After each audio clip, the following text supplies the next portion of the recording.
He was one of the greatest human beings I ever met.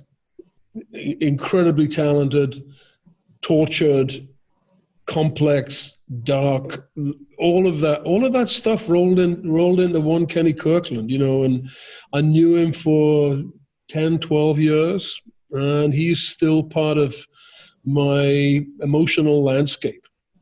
I think of him a lot. I learned a lot from him.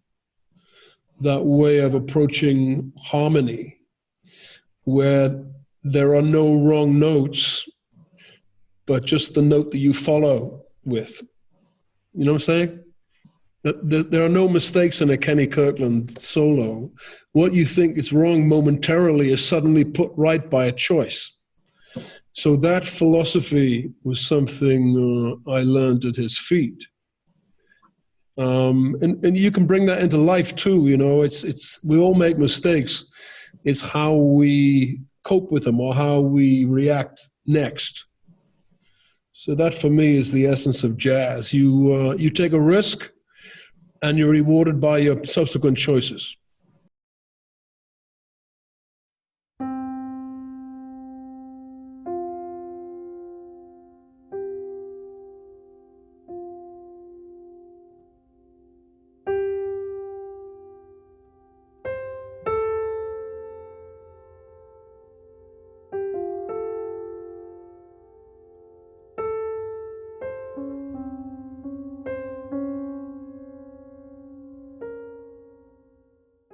So the introduction to Chambers of Tain, 1 1 1 1 2 3 1 2. So there's long ones. there's the long beats and then the short beats. So it's quite tricky. So you have these beats that are like 1 2 3, and then you have a 1 2 3 1 2. So it's basically 6, 1 and 2 and 3 in, and then 5, 1 2 3 1 2. So 1 2 3 1 2 3 1 2 1 2 3 1 2 3 1 2. But it was a lot faster than that. It was 1 2 da da da da da da da da da da da.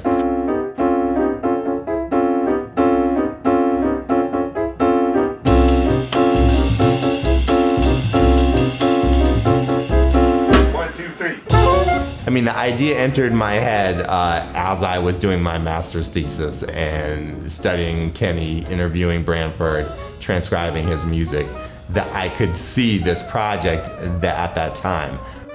Actually, it was always going to be a Kenny Kirkland project. It was always going to happen, but I didn't know when and how.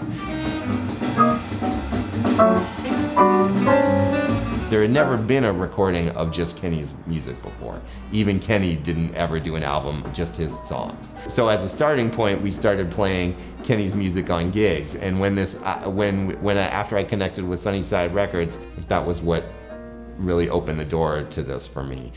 I just wanted to connect on a deeper level. So I started interviewing people. I talked to Billy Hart. Billy Hart was actually talk throughout all the rehearsals about memories of Kenny Kirkland.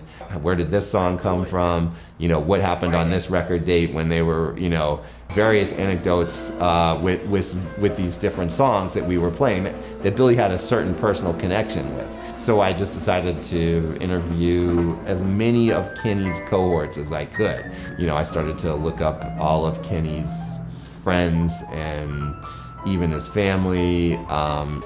We started filming it and started to crystallize what is the story of Kenny Kirkland.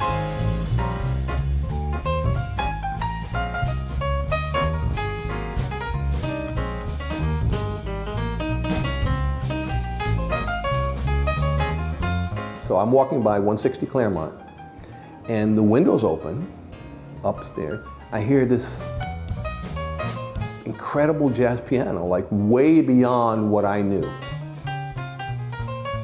And it was so compelling, I was like, man, whoever that is, I need to go in and meet them and study from them and find out how they can do that. So I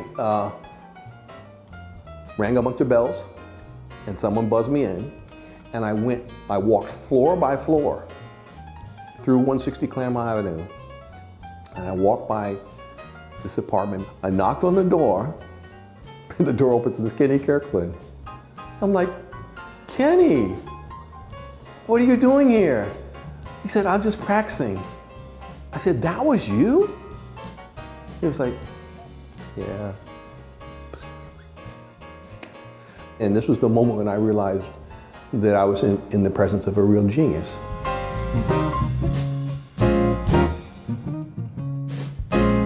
So that began a period of the better part of a year where I would go to Kenny's apartment and we would practice together.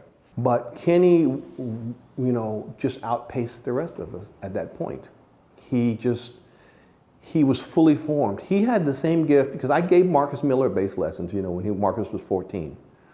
And Marcus Miller at the time had the same type of gift in that he never sounded bad. Like there was never a period where he's learning. Like you learn, you sound better, learn, you sound better, now you're good. Like that was my career. Like I sounded okay, and then I got better, and then I got better, and I kept working, and I finally got okay, good. Kenny, if he knew 10 things, those 10 things were fully formed, perfectly played, and executed every time. If he knew 100 things, those 100 things were fully formed. It's a rare gift when somebody can take a small amount of information and sound complete, and then take a lot of information and sound complete, and he had that gift.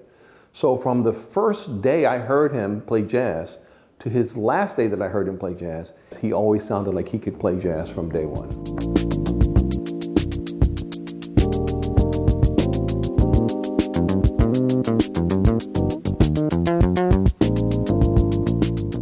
He was 5 years old when he started playing the piano. He stuck with it. He did not in any way budge from classical training.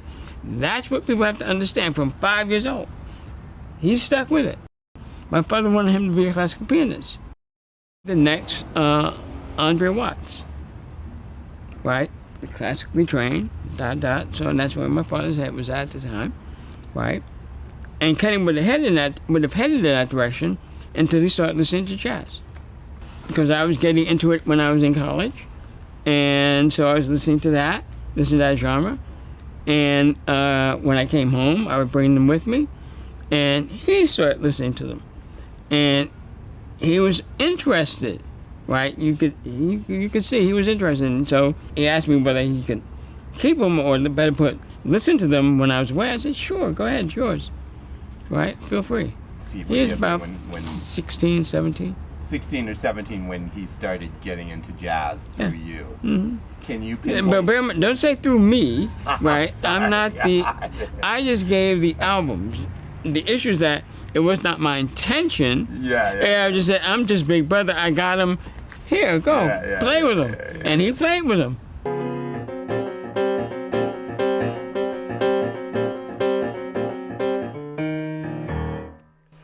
That's nice. I can hear a little monk influence in there. That's where I learned it from. But strictly your own thing too. You really have a fine technique. Where did you study? Oh well, I started very young. Classical lessons with the neighborhood pianist named Winifred Thompson. But I wasn't very much into it, you know, when I was a child. But I learned a lot.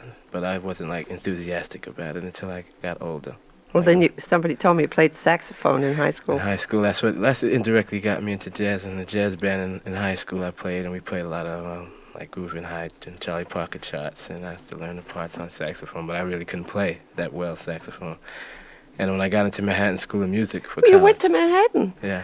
Oh, that's wonderful. That's a good school. Yeah, and I studied theory, and I wasn't playing that much piano, so. Well, they do a good job there. I mean, I imagine you got to learn some orchestration, right, and play in a couple of bands. And of course, you were playing classical piano too, weren't you? Well, the first year I majored in piano, and then I changed my major to theory and composition the second year, because I just, I thought I was going to be a teacher, actually. Oh, really? Yeah.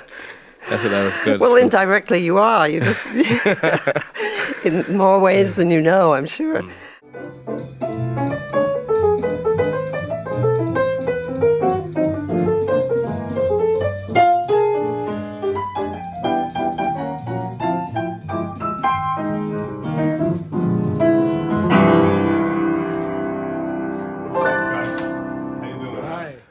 When I was at Juilliard and I met Wynton, we became friends. I was in a practice room playing some some tune. I don't know what I was playing, Moment's Notice or something like that. And in comes this kid, this black kid with a big afro and wire rim glasses, you know? And he just starts playing his trumpet and jamming. And then we met, and he says, "Hi, I'm Wynton Marsalis. I just got to school." And then he says, "Where'd you get those chords?" "Those are beautiful chords. Where'd you get that?" I said, "Oh, that's Kenny Kirkland, man. I got that from Kenny Kirkland. I play drums with Kenny Kirkland." A couple of years later, a year or two later, Wynn comes up to me at Juilliard and says, I have a record date. I have my first record date with George Butler with CBS. Who should I get to play piano?" And I said, "Bro, Kenny Kirkland is the best piano player of our generation. He's the only cat I could possibly recommend to you to do that." Yeah. So when we hooked them up and we got all hooked up, Kenny ended up being his piano player, and then and the rest is history.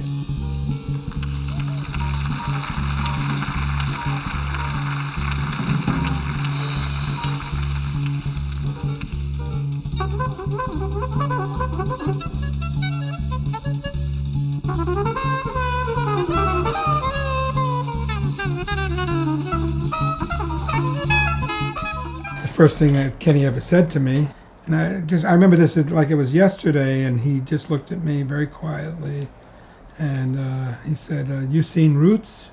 Because Roots, the miniseries, would come out that summer. And I said, "Yeah, why?" And he goes, "Why'd you do it?" And I didn't know what he meant, and I was like, it took me a second to go, "Oh no, wait a minute, man," and he was laughing. He had this way of saying it seriously, like I didn't know that he was really messing with my head. Right. And then as you got to know Kenny, right away we were instant like brothers.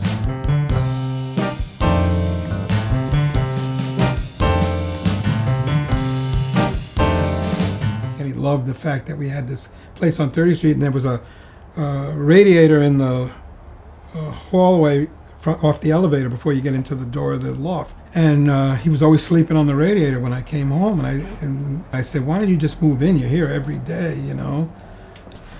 The building had all these rehearsal studios. So everybody was at rehearsals and come up to our loft after they were done with rehearsals. And it was just like a revolving door of people coming in and playing. Any given day, and then Kenny knew he brought a lot of people over. I remember Marcus Miller was at Queens College, and we had heard about him. He was playing with Lenny White as a kid, and somehow he came over. Victor Bailey was playing with Hugh Masekela. He was only a teenager, and he came over and played, and Mike Clark could be around, play with Herbie, and he would come up and play, and I befriended Mike Brecker, who was there all the time, and just encouraging him to play. The place became a hang, and people like when Ronnie Barrage moved up from St. Louis, he lived on our couch, I think, for quite a while.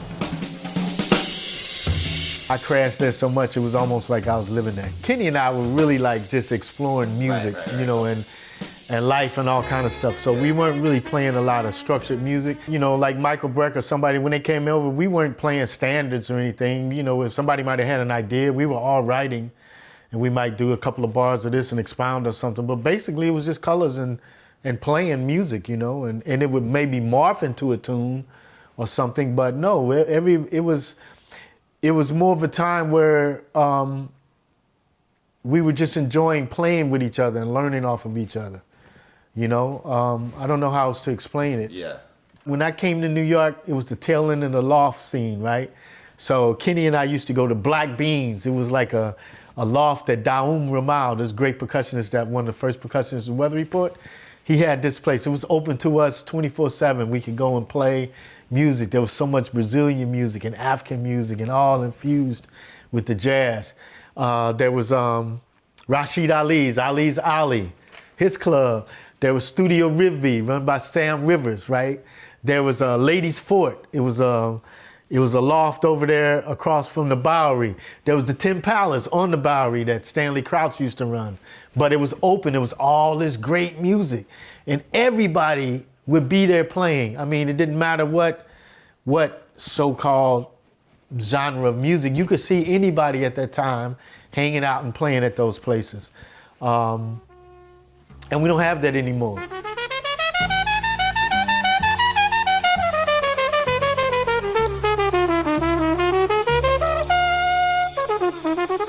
you recorded with such a variety of different people, and you have been playing with one of the top rock groups.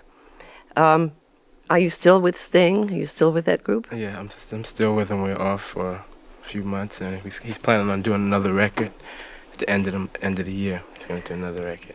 I guess I was listening to a TV show or something. No, I was watching like Friday Night Video, and he came on with something from the new album. And in fact, I think they did the title tune, the Blue Turtle. What's it called? Dream of the Blue Turtle. I think they did that. I thought, my goodness, that's really a jazz tune. You know, what's that doing on a rock record? And then I hear all this great modal piano. You're like, who is that? And, it was funny when we recorded that. We didn't really take it serious. It's funny, I was curious about that because I wondered what happened, because it was such a short take. And then you wound up having it as the title tune, but then you all break up, and what were they all doing there? You know, they all break up laughing. It was really very cute, and it's. I mean, I don't know if I can play the theme, but it's really a jazzy little thing. Yeah, Let's see. It's monkish kind of. Oh God. I don't know if I'm gonna do it.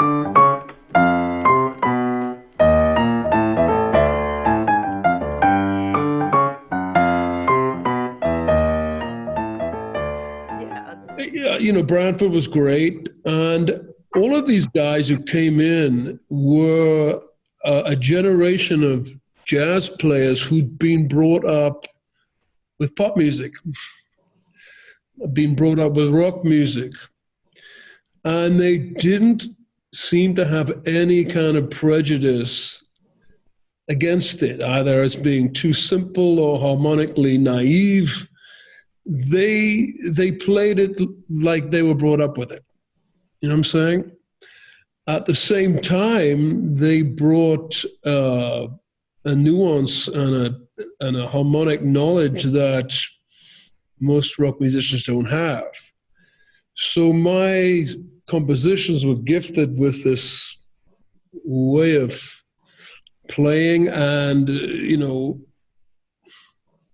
exploration that wouldn't have been available otherwise. And frankly, you know, when Kenny opened the bonnet of the car he was driving, we just had no clue what was under that bonnet. And when I just said, okay, Kenny, just play what you feel, you know, we'll jam. I mean, he could have gone on forever playing three chords, and I was more than happy just to give him all the time in the world. You know, it was the same with all of them, with Branford, with Darryl, and Omar. So I had a great band by accident, and it was up to me to try and match that level of,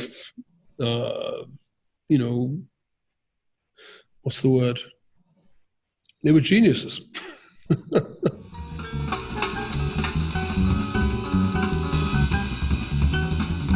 You know, the piano is a percussion instrument, and there are some pianists who really also define that relationship between the piano being a percussion instrument.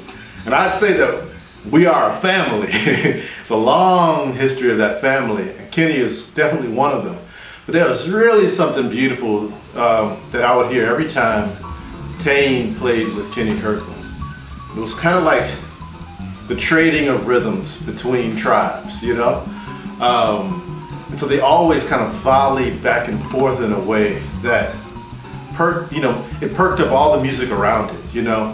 Whether or not it was in each other's solos, how they churn a solo together.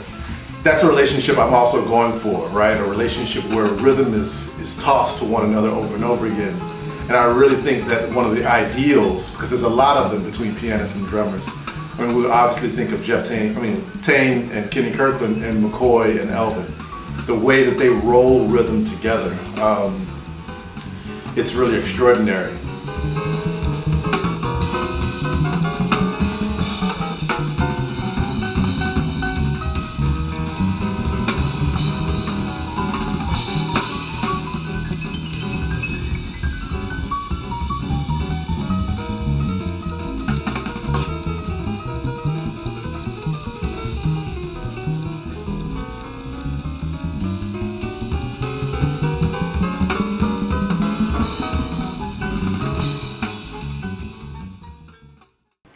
so I started playing with Kenny, and it took me a while to,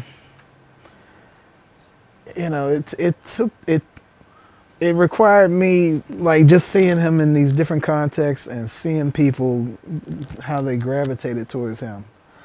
And it's all a reflection of him.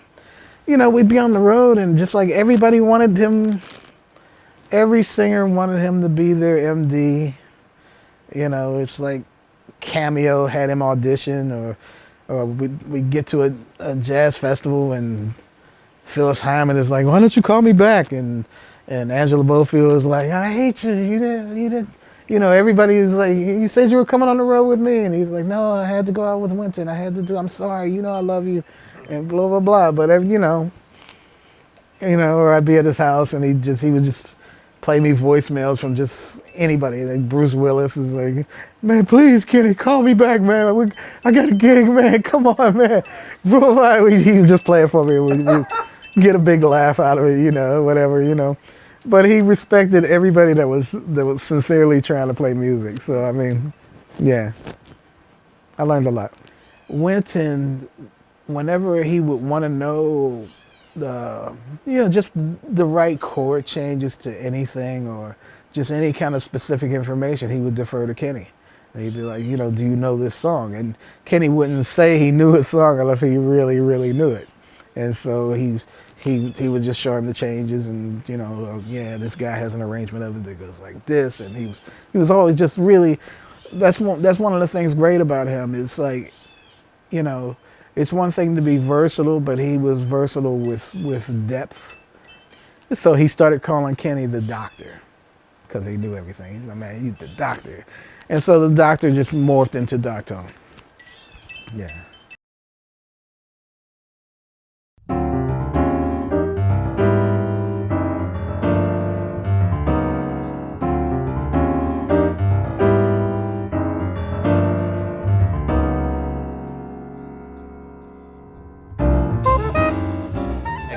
Kenny definitely explored the rhythmic possibilities. You could get lost if you weren't listening very closely. And as a composer, he dealt with rhythm at a higher level of complexity than anyone really at that time. He played with ambiguity a lot as a composer, and where things move between different time signatures. That was like, it almost as if he were trying to make it difficult, but then you listen back to the whole thing, and it's so musical and works so well that you realize it's not an exercise. It's actually it's a piece of music that just happens to be complex.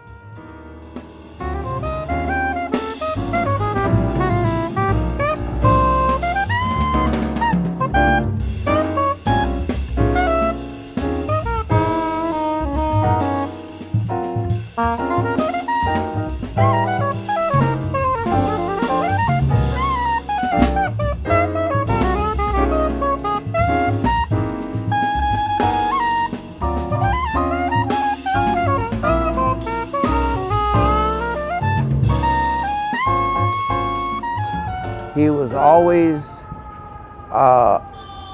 in a very mild way, a happy-go-lucky kind of guy.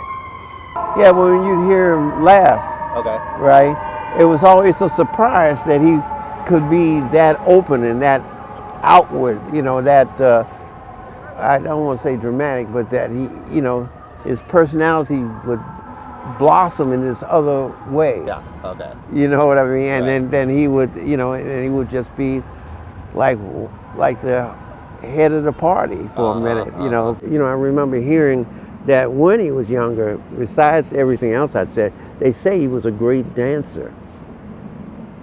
And to lose all of that, and by the time I met him, he was already walking with a cane. Right. I think he was so modest and was so self-deprecating, except when he took flight. And I think that's when he was the most himself and the happiest playing. He had a terrible accident when he was younger. I think a car accident, which left him unable to move very easily, and he walked with a stick. And I'm sure there was a lot of psychological baggage attached to that, to be impaired that way. And yet, sat at the piano, all of that disappeared. And so I think that was one of the engines that drove him. This ability to fly with total freedom, which was completely opposite to his physical state. Besides being a pianist, Kenny was also mischievous. Okay, and at times I could get him into trouble. He's known physically of having a limp, and that limp was an outcome of being mischievous at a certain point when he was an early teenager, or actually a kid. He was fooling around on the subway, and in fooling around on the subway, he slipped, and his leg fell between the platform and the subway car. Fortunately for him, the conductor stopped the train before any more damage could have been done, but Kenny's hip, he broke his hip. And it's from that where the limp comes, and why Kenny walks with a cane. Okay, that's basically it. And it was basically Kenny, like any 12, 13-year-old boy, just trying to find himself in the world, right, and making a mistake and got caught up with it. Right. Fortunately for him, he was able to keep going. Kenny had a very supportive and great family, and it was pretty idyllic up until 1979. And in 1979, his father died. And his father was like his best friend. And there was a marked shift in him at that point. But I think Kenny lived very much in his head and very much in his own feelings. But Kenny was one of the first people in our sphere who lost a parent.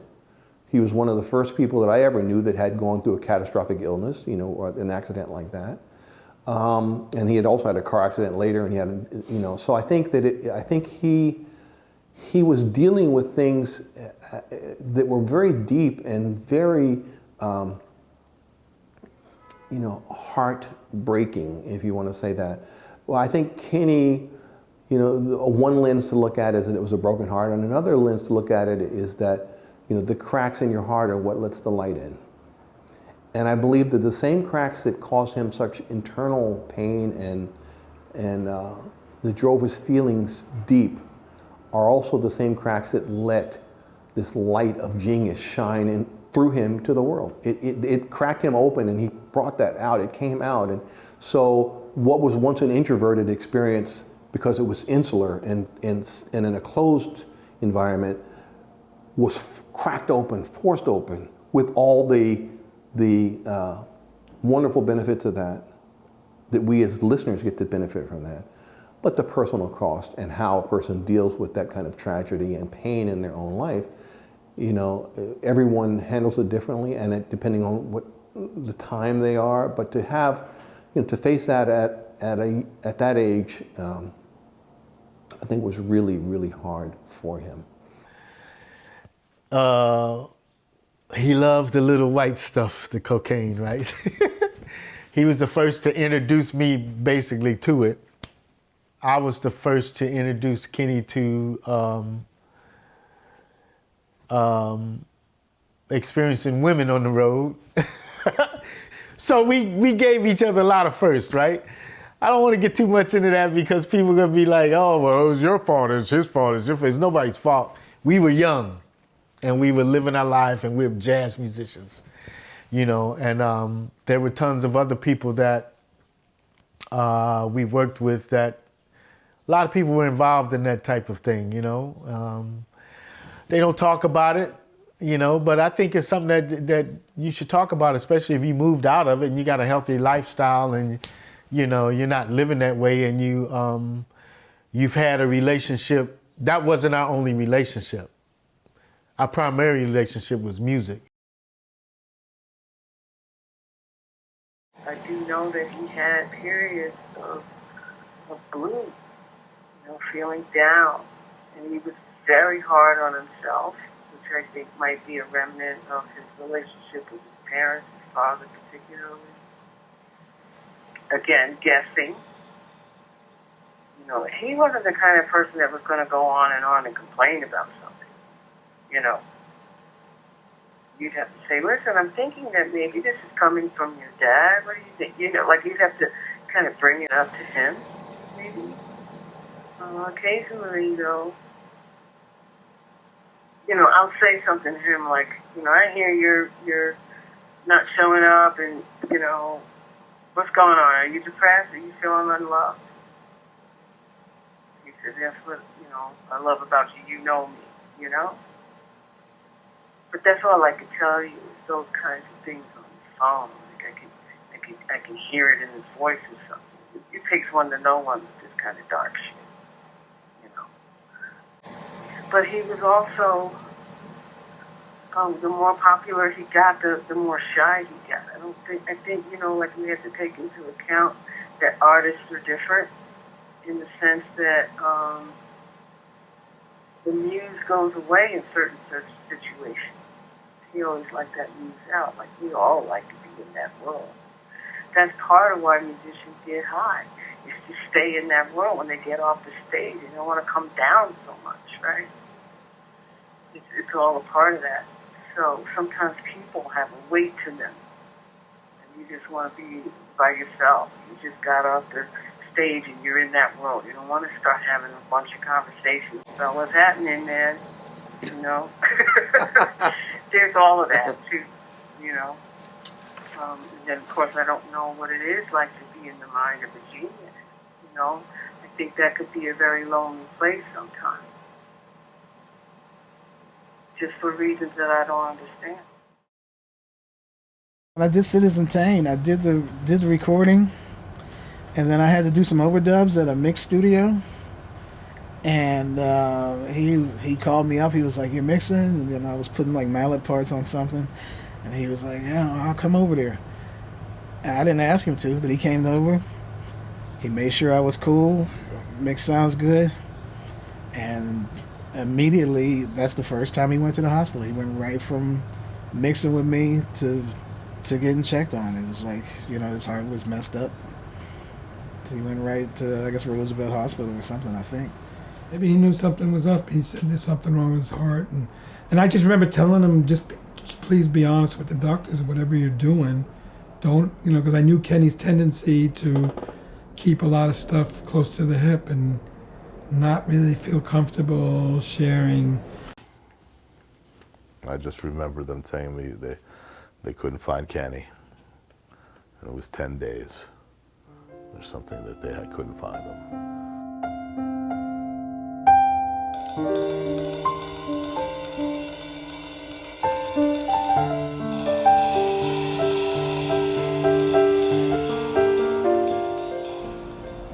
That one, that hit hard. Kenny, he just, I don't know how to describe it. Just a beautiful soul. You just don't meet that many people like that in your life.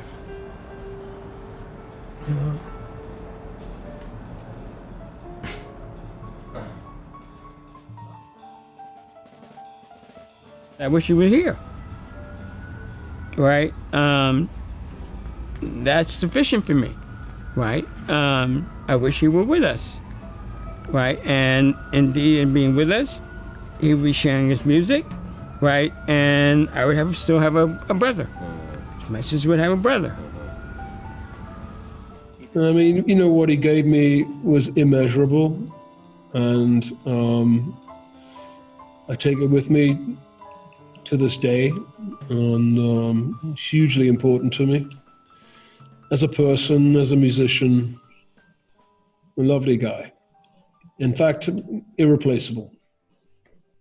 He loved music. He loved what he could do for people, and anything he could do to stimulate that, to nurture that with other people, so that they could feel what he felt about music. He was really into that.